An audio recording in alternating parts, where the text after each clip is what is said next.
बिस्मिल्लाहिर्रहमानिर्रहीम अस्सलाम वालेकुम वरहमतुल्लाहि वबरकातुहू। मैं हूं अरसलान अहमद और आप देख रहे हैं मेरा YouTube channel Arsalan Ahmed official.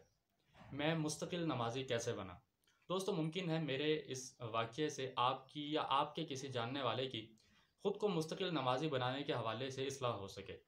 आज जो कहानी मैं आपको सुनाऊँगा, इस कहानी का आधा ताल्लुक आपके आज के साथ है, आपकी मौजूदा वक़्त के साथ है, और आधा ताल्लुक उस वक़्त के साथ है जब आप वालिदैन बन जाएँगे, राइट? कहानी कुछ यूँ है कि आज से तकरीबन कई साल पहले, जब मैं तकरीबन या 2 थे या 3 क्लास का स्टूडेंट था, मगरिब का टाइम था। मैं घर से निकला नमाज़ के लिए। घर से मैं नमाज़ के लिए निकला। जिस गली से मैं गुज़र रहा था, वो गली आगे जाके एंड होती थी और वहाँ से फिर राइट और लेफ़्ट 2 रास्ते निकलते थे। जो लेफ़्ट वाला रास्ता था वो मस्जिद की तरफ जाता था और जो राइट साइड वाला रास्ता था वो प्लेग्राउंड की तरफ जाता था। अब मगरिब का टाइम है, मैं 2-3 क्लास का स्टूडेंट हूँ। मैं जब वहाँ तक पहुँचा जहाँ मैंने जाकर लेफ़्ट साइड पे मुड़ना था मस्जिद के लिए, वहाँ पे मोहल्ले का एक लड़का खड़ा था। उसने मुझे कहा कि आओ, जो है ना, खेलने चलते हैं। मैं भी छोटा था, मैं उसके पीछे चल पड़ा और मैं जो है वहाँ पहुँच गया प्लेग्राउंड में। वहाँ पर जो मोहल्ले के लड़के हैं वो वॉलीबॉल खेल रहे थे, तो हम जो है वहाँ पर बैठकर उन्हें देखने लग गए। कुछ देर गुज़र गई, 10-15 मिनट मिनट जो है वो गुज़र गए। मुझे लगा कि अब मतलब कि नमाज़ का टाइम गुज़र चुका है, अब मुझे घर जाना चाहिए। मैं प्लेग्राउंड से उठा और मैं वापस घर पहुँच गया। घर जब मैं पहुँचा तो घर में अंकल थे, उन्होंने पूछा कि हाँ भाई, नमाज़ पढ़ी है? हाँ जी, पढ़ी है। कहाँ पढ़ी है? मस्जिद में पढ़ी है। नज़र तो नहीं आए, मैं पीछे खड़ा था। आप समझ सकते हैं ना। ख़ैर, वो पूछ रहे हैं, मैं बता रहा हूँ, लेकिन उन्हें यकीन है कि इसने नमाज़ नहीं पढ़ी और उन्होंने मुझे मारना शुरू किया। जितना उनसे हो सकता था, जितनी ज़ोर से वो थप्पड़ मार सकते थे, जितनी ज़ोर से वो कान मरोड़ सकते थे, सब कुछ उन्होंने किया। करने के बाद फिर जो है ना उनका वो दिल नहीं भरा, तो उन्होंने मुझे कान से पकड़ा और खींचते हुए, घसीटते हुए, मैं रो रहा हूँ, मतलब दर्द हो रहा है, और वो जो है ना मुझे मारते घसीटते हुए मस्जिद ले गए। मस्जिद में वहाँ पे एक बुज़ुर्ग जो है वो बैठे कुरान मजीद पढ़ रहे थे, तो उनसे जाके पूछ रहे हैं कि ये जो है ना, आपने इसको मस्जिद में देखा है? तो वो जो बुज़ुर्ग था उसने कहा कि नहीं, देखा तो नहीं है, अगर ये कह रहा है कि इसने पढ़ी है तो पढ़ी होगी। तो मतलब इस तरह कह के बुज़ुर्ग ने बात को टालने वाली कोशिश की और अंकल जो है वो मुझे लेके वापस आ गए। ये कहानी यहाँ पे ख़त्म हो गई। मज़े की बात ये है, अगर आपको लगता है कि इस मार के बाद मैं मुस्तकिल नमाज़ी बन गया, तो ये आपकी भूल है। मैं बिल्कुल मुस्तकिल नमाज़ी इस मार के बाद नहीं बना। पहला सबक जो अभी आपके काम नहीं आएगा, जब आप खुद वालिदैन बनेंगे तब आपके काम आएगा, कि मार से पढ़ाया गया सबक और करवाया गया अमल कभी भी देर पा नहीं रहता। हमारे यहाँ जो एशियन पेरेंट्स हैं, उनके जो है ना वो एक दिली तस्कीन तो मिल जाती है। एक जो है वो दिल गार्डन-गार्डन तो हो जाता है कि यार, मैं जो कह रहा था, मेरी मार की वजह से बच्चे ने वो काम कर लिए। वो एक खुश तो हो जाते हैं, लेकिन वो आगे चलकर बड़ा नुकसान का बायस बनता है।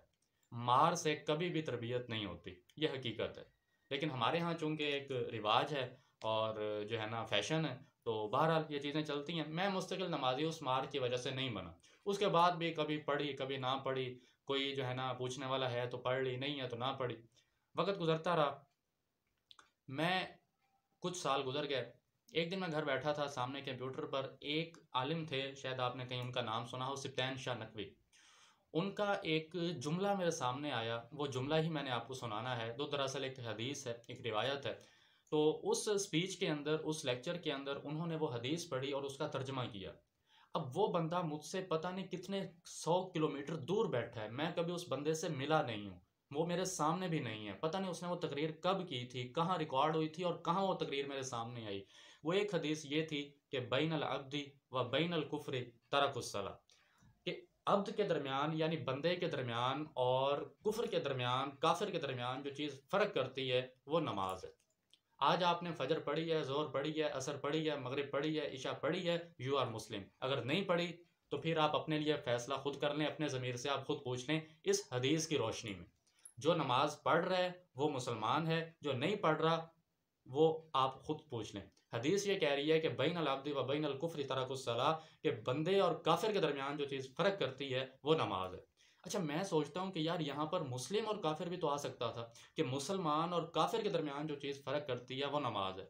अल्लाह ताला ने फरमाया कि बंदे के दरमियान, यानी जो बंदा नमाज नहीं पढ़ता वो बंदे का पुत्र है ही नहीं, वो उसको बंदे की कैटेगरी में शुमार ही नहीं किया जा सकता। राइट, ये मुझे ऐसा लगता है। बहरहाल, तो इस हदीस को सुनने के बाद इस तकरीर को सुनने के बाद वो दिन और आज का दिन अल्हम्दुलिल्लाह अल्लाह ताला का करम हुआ, वो बात ऐसे मेरे दिल और दिमाग में बैठी कि अब कुछ भी हो जाए नमाज नहीं छूटती। ये उसका करम है, ऊपर वाली ज़ात का करम है। मार पड़ी, कान खींचे गए, थप्पड़ मारे गए, घसीटा गया, सब कुछ किया गया, असर नहीं हुआ। बगावत पैदा होती है, ठीक है, जो आगे चलकर नुकसान का बायस बनती है, लेकिन अमल देर पा नहीं रहता, तरबियत नहीं होती। दूसरी साइड पर सुकून के साथ सिर्फ एक जुमला, जैसे वो ये होता है ना कि न जाने कौन सी कबूलियत की घड़ी है, इस तरह न जाने वो कौन सा वक़्त होता है कि एक जुमला, एक बात, एक रिवायत, एक हदीस, एक आयत आपके दिल के अंदर घुस जाती है। तो बस वो एक रिवायत थी, वो एक हदीस थी, उस दिन मैंने सुनी। वो दिन और आज का दिन कभी भी अल्हम्दुलिल्लाह अल्लाह ताला का करम हुआ कि अब नमाज़ छोड़ने को बिल्कुल जो है ना दिल ही नहीं करता। मतलब नमाज़ लेट हो सकती है, आगे पीछे हो सकती है, इकट्ठी हो सकती है, छोड़ने का जो है ना वो तसव्वुर भी नहीं किया जा सकता। तो ये 2 चीज़ें मैंने आपके सामने रखी, मार और प्यार, ठीक है? तो उम्मीद काफ़ी है कि आपको बात समझ आई होगी।